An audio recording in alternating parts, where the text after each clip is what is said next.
Kita sekarang Allah sudah buka semua pintu syurga. Makna nak suruh kita buat apa?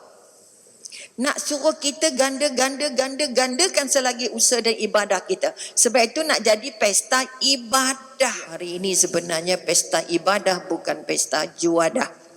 Maka yang kita nak angkat bagaimana nak jadikan kita sudah beribadah. Adakah ibadah kita sekarang ibadah biasa? Adakah kita sekarang ibadah ritual? Adakah ibadah kita sekarang membuat kita jadi lebih dekat dengan Allah? Lebih terasa dengan Allah? Lebih merasa kita diperhati Allah? Kalau ibadah Ramadan kita ini sama juga dengan yang dulu-dulu. Just normal thing, right? Apa kata-kata mengulang perkara biasa. Bermakna tak nampak peningkatan. Maka bila Allah buka pintu syurga, kita tak nampak nak berebut-rebut. Kalau kata-kata kita seorang pendaki gunung misalnya, tak ada yang sekadar nak tengok pakai mata aja di mana puncak Gunung Kinabalu. Agak-agak sama tak persediaan yang dilakukan oleh mereka yang nak melawat saja, nak cuba-cuba saja, ataupun nak orang yang benar-benar matlamatnya nak mencapai ke puncak gunung itu. Agak-agak sama ke tak sama? Pastilah persediaan mereka tidak sama. Pasti persediaan tidak sama. Orang yang bermatlamat, okey, untuk mencapai puncak Gunung Kinabalu, pasti persediaannya lebih rapi dan juga kekuatan azam, cita-cita dan seluruh kekuatannya ditumpukan 100%, dan proses dia nak naik itu merupakan proses yang sudah cukup ilmunya, sudah cukup kemahirannya, sudah cukup latihannya, dan sudah mampu untuk menggenggam cita-citanya untuk naik ke puncak gunung yang dia nak daki. Jadi agak-agak yang mana paling sampai? Yang bersedia atau yang separuh bersedia, ataupun yang ikut rutin-rutin, kalau sempat pergi sampai, aku tak sempat dah. Kita sekarang Allah sudah buka semua pintu syurga. Makna nak suruh kita buat apa? Nak suruh kita gandakan selagi usaha dan ibadah kita. Sebab itu nak jadi pesta ibadah. Nak jadikan dia pesta ibadah, bukan hari-hari ada pesta. Artinya nak masukkan kalau boleh setiap minit, setiap saat Ramadan itu diisi dengan kebaikan.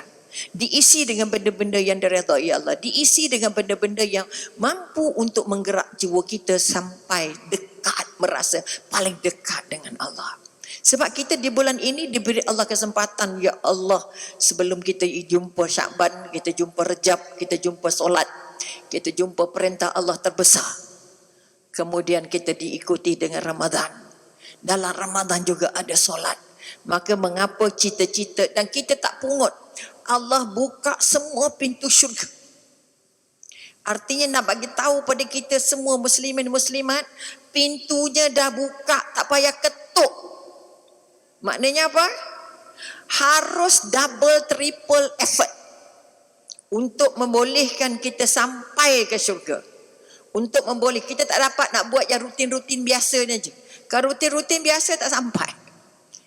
Oleh itu sekali lagi, kalau Allah sudah tawar pada kita, satu lagi tawaran kata apa? Aku bagi semua pahala. Pahala-pahala ibadah lain ni semua aku suruh malaikat bagi. Tapi Allah kata untuk puasa, aku sendiri yang akan bagi. Tak tahu pula tu berapa. Kalau tak tahu tu tak ada ke, sikit ke, banyak ke, lebih ke? Tentulah sebesar-besarnya sebab sudah dijanjikan Ramadan bulan diganda pahala. Diganda pahala sunat jadi pahala wajib, dan juga yang wajib double triple lagi. Boleh nampak? Adakah kita sudah merebut kesempatan-kesempatan ini? Adakah sudah memasukkan tunjang bahawa ya Allah, hendaknya adalah satu daripada 8 syurga itu atau 7 syurga itu untuk aku, ya Allah.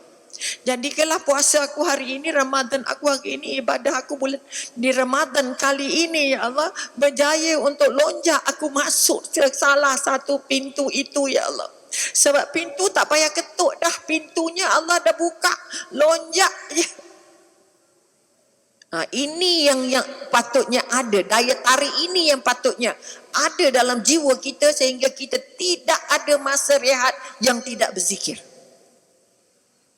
Kita penat, kita letih, tarawih pun letih, tahajud pun letih, apa lagi? Tadarus pun letih, betul? Tapi Allah kata kalau letih rehat, tapi jangan sampai ada rehat yang tidak berzikir. Ini kekuatan-kekuatan. Ada sempat sahabat mengantarnya semalam, kita kata apa kerugian, 10 kerugian yang berlaku di bulan Ramadan yang kadang-kadang kita sebab tak rasa bahawa Allah dah buka semua pintu syurga tu untuk siapa ya? Tak tahulah untuk kita ke untuk siapa-siapa.